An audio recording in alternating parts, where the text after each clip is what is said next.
नमस्कार प्यारे बच्चों। हाई स्कूल और इंटर दोनों क्लास के अंदर एक पत्र लिखना आता है। ठीक है, तो ये एक पत्र है और ये टू इन वन नहीं, थ्री इन वन है।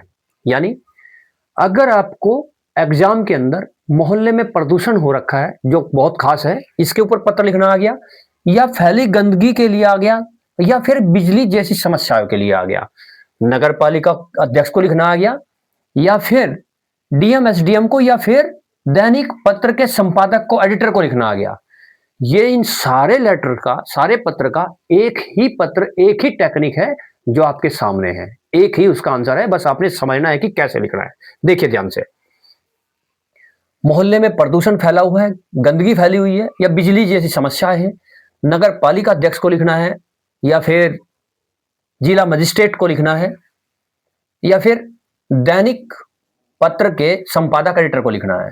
किसी को भी लिखना आ गया तो आपने एक ध्यान रखना है, ये एक लेटर है, पत्र है जो अपने तैयार करना है, पक्का आप छोड़ोगे नहीं। सेवा में नगर पालिका अध्यक्ष, अगर आ गया नगर पालिका अध्यक्ष को लिखना तो लिखेंगे नगर पालिका अध्यक्ष। ओके, अगर आ गया संपादक को लिखना तो यहां नगर पालिका अध्यक्ष हटा देंगे, इसकी जगह यहां रख देंगे सेवा में संपादक महोदय, या खाली डाल देंगे संपादक। अब अगर लिख रहे हैं हम नगर पालिका अध्यक्ष को तो तब क्या डालेंगे, प्रयागराज नगर निगम और प्रयागराज, ये तब तो डालेंगे ये वाला एड्रेस।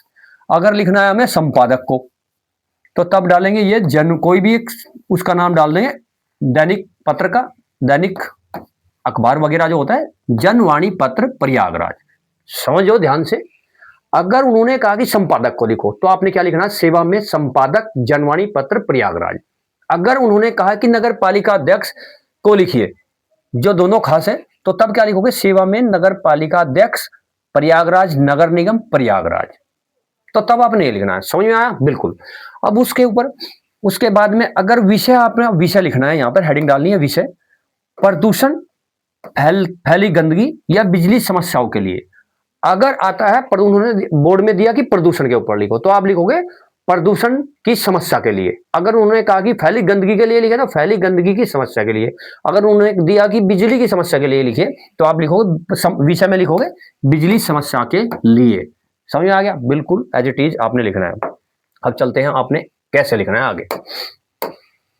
महोदय, मैं आपका ध्यान अपने क्षेत्र में बढ़ते प्रदूषण, फैली गंदगी या बिजली की समस्या, इनमें से जो भी आएगा वो लिखना है। अगर आ गया प्रदूषण का तो लिखेंगे ये वाला। ठीक है, ये दोनों हम हटा देंगे, ये वाला। मैं आपका ध्यान अपने क्षेत्र में बढ़ते प्रदूषण की ओर आकर्षित करना चाहता हूं। अगर उन्होंने दे दिया फैली गंदगी वाला तो तब ये वाला लिखेंगे।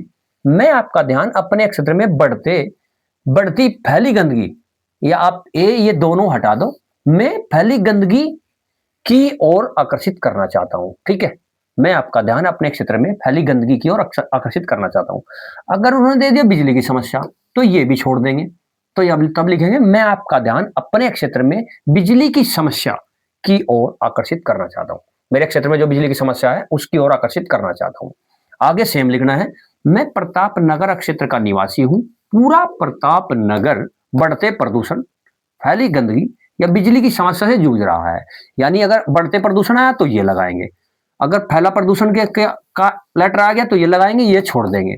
अगर बिजली वाला आया तो दोनों छोड़ देंगे, ये लगाएंगे यहाँ पर बिजली की समस्या से जूझ रहा है। राइट, समझने की कोशिश करो। अगर बढ़ते प्रदूषण का है तो बढ़ते प्रदूषण रखेंगे, बाकी दोनों हटा देंगे, ये भी और बिजली की समस्या भी। अगर फैली गंदगी वाला आया तो फैली गंदगी करेंगे, बढ़ते प्रदूषण वाला हटा देंगे, और बिजली की समस्या वाला आया तो ये दोनों यहां से हटा देंगे, और ये बिजली की समस्या दोनों जगह ये रखेंगे, ये वाला शब्द रखेंगे। ओके, अब देखिए, अगर आता है बढ़ते प्रदूषण और फैली गंदगी वाला, पक्का आपने पता ही इनमें से एक तो आता ही है। ठीक है, लगभग एक तो मिलता ही है।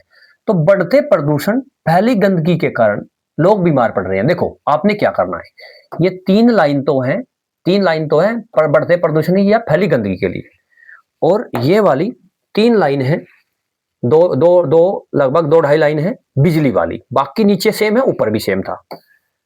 तो अगर आ गया बढ़ते प्रदूषण वाला तो आपने ये तीन लाइनें बस आपने अलग लगानी है इसी के अंदर, इससे बिल्कुल आगे यहां पर पैरा बना के लिखेंगे, बढ़ते प्रदूषण या फैली गंदगी के कारण लोग बीमार पड़ रहे हैं। मक्खी मच्छर अत्यधिक मात्रा में पनप रहे हैं, जिनके कारण मलेरिया, टाइफाइड व डेंगू के रोगियों की संख्या प्रतिदिन बढ़ती जा रही है। आपने ये लगा दिया, ये आपने लगाना है इसके जस्ट नीचे, यहां पर आपने ये से लिखना है नया पैरा बनाकर। अगर ये प्रदूषण और गंदगी वाला तो नहीं आया, बिजली वाला आ गया, तो तब आपने ये 3 लाइन तो हटा देनी है, इसकी जगह ये 2 लाइन लगानी है। बिजली पर्याप्त मात्रा में न आने के कारण गर्मी में क्षेत्रवासी सही से रात को आराम नहीं कर पाते हैं, वह विद्यार्थी वर्ग भी रात्रि को सही से पढ़ाई नहीं कर पाते। हो गया। अगर आया गंदगी वाला, प्रदूषण वाला, तो ये 3 लाइन लगाएंगे, ये 2 लाइन हटा देंगे। अगर आया बिजली वाला तो ये 3 लाइन हटा देंगे, ये बिजली वाली 2 लाइन लगा देंगे। अंडरस्टैंड। उसके बाद जी आपने क्या करना है, ये लगानी है आपने सब में, दोनों में से कोई सा भी। अतः मैं पुणे प्रताप नगर के निवासियों की ओर से आपसे अनुरोध करता हूं कि हमारे क्षेत्र के बढ़ते प्रदूषण, इन तीनों में से भी एक चीज लगानी है आपने। ठीक है, यहां पर भी अगर प्रदूषण वाला है तो बढ़ते प्रदूषण, वही जो आपने फर्स्ट लाइन में करता, सेम टू सेम वही करना है। फैली गंदगी वाला तो ये करना है, बिजली की समस्या वाला तो ये करना, तीनों में से एक लिखना है। अतः मैं पुनः प्रताप नगर के निवासियों की ओर से आपसे अनुरोध करता हूं कि हमारे क्षेत्र के या तो बढ़ते प्रदूषण, अगर ये नहीं है तो फैली गंदगी, अगर ये भी नहीं है तो बिजली की समस्या को संबंधित अधिकारियों द्वारा समाप्त कराने का कष्ट करें। इन समस्याओं को संबंधित अधिकारियों द्वारा समाप्त कराने का कष्ट करें। ये किस लिए लिखा है अधिकारी को द्वारा समाप्त कराने का कष्ट करें? क्योंकि हम संपादक को भी लिख रहे हैं और हम नगर पालिका अध्यक्ष को भी लिख रहे हैं, तो इसलिए ये सेंटेंस दोनों में चलेगा ये वाक्य। ओके, आशा है आप शीघ्र कार्यवाही करेंगे। धन्यवाद सहित दिनांक कोई भी आप डेट डाल सकते हैं, और उसके बाद आपने लास्ट में लिखना है भवदीय भवदीय, यही लिखते हैं इसके अंदर। क्या खा गया, अपना नाम नहीं लिखना होता है एग्जाम में। समस्त प्रताप नगर वासी प्रयागराज। ठीक है, और इसी तरीके से अगर आप कंप्लीट हाई स्कूल और इंटर की हिंदी, और या फिर हाई स्कूल और इंटर की इंग्लिश की ट्रिक वाइज हर क्वेश्चन चाहते हैं, तो चैनल को सब्सक्राइब कीजिए, अपने फ्रेंड्स को शेयर कीजिए, जरूर अपने दोस्त को बताइए, क्योंकि भला करने से ही भला होता है। थैंक यू, जय हिंद।